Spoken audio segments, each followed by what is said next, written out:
एक बार प्रेम से बोलो शीतला माई की जय। भले आऊ दुर्गा मैया, भले आऊ मोरी मैया, भले आयु हो मैया जब से तू आऊ मोरे गौआ त कलसा मांग भैले हो। मैया जब से तू आऊ मोरे गौआ त कलसा मांग भैले हो।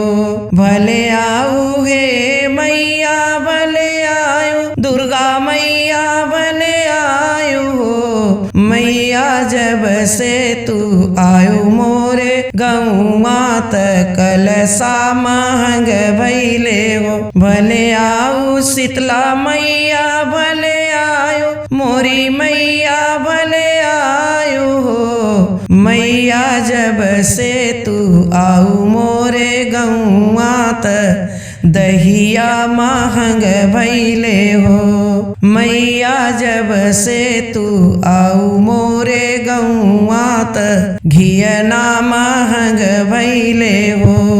भले आयु हे मैया, भले आयु काली मैया, भले आयु हो मैया जब से तू आऊ मोरे गौआ त फूलवा मांग भैले हो। मैया जब से तू आऊ मोरे गौआ त गजला मांग भैले हो। भले आयु हे मैया, भले आयु मोरी मैया, भले आयु हो मैया जब से तू आयु मोरे गौआ त चुनरी मांग भैली हो। मैया जब से तू आयु मोरे गौआ त नरियर मांग भैले हो। भले आयु हे मैया, भले आयु मोरी मैया, भले आयु हो मैया जब से तू आयु मोरे गौआ तब तसवा मांग भैले हो।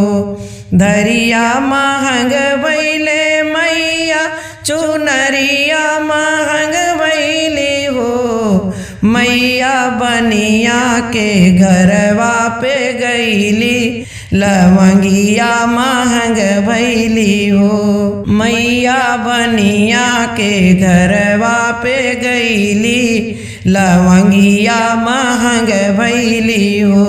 कालई के पूजू मोरी मैया त कालई के पूजऊ हो मैया। भले आऊ हमरे आंगनवा पूजन तोहरा होई हाई हो। भले आयु हे मैया, भले आयु मोरे गौआ, भले आयु हो मैया जब से तू आयु मोरे गौआ त पंडित मांग भैले, पोथिया मांग भैले हो। मैया जब से तू आयु मोरे गौआ त पंडित मांग भैले, पोथिया मांग भैले हो। भले आयु शीतला मैया, भले आयु मोरी मैया, भले आयु हो मैया जब से तू आयु मोरे गौआ त दहिया मांग भैले हो। मैया जब से तू आयु मोरे गौआ त दहिया मांग भैले हो। कालई के मैया मैं पूजूं त कालई के पूजूं हो मैया जब से तू आयु मोरे गौआ त चनवा मांग भैले हो।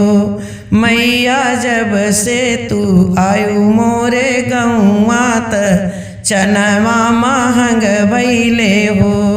नहीं ले बई सेवका मैं चनवा की, नहीं ले बई दहिया हो सेवका, नहीं ले बई दूधवा गियना त नाही नरियर चुनरी नी हो। एक फूल अड़हुल फूलवा तू हमके लियाई देता सेवका हमर होई ही पूजनिया त दहिया हम ना लेबै हो। हमारी छोहरिया जई घर मात पनिया पियाई दिया, पनिया पियाई दिया हो। सेवका नहीं लेबै दूधवाया दहिया पूजनिया कराई दिया हो। श्रद्धा कबूकी मोरी मैया बखरिया मोरी आमई बखरिया मोरी आमई हो। मैया भल की आऊ मोरे गौआ त बखरी आनंद भैली हो। मैया भल की आऊ मोरे घर मात बखरी आनंद भैली हो। भल की है मैया भल की शीतला मैया भल की हो। मैया जब से तू आयु मोरे गौआ त दुख सब दूर की हो। मैया जब से तू आयु मोरे गौआ त दुख सब दूर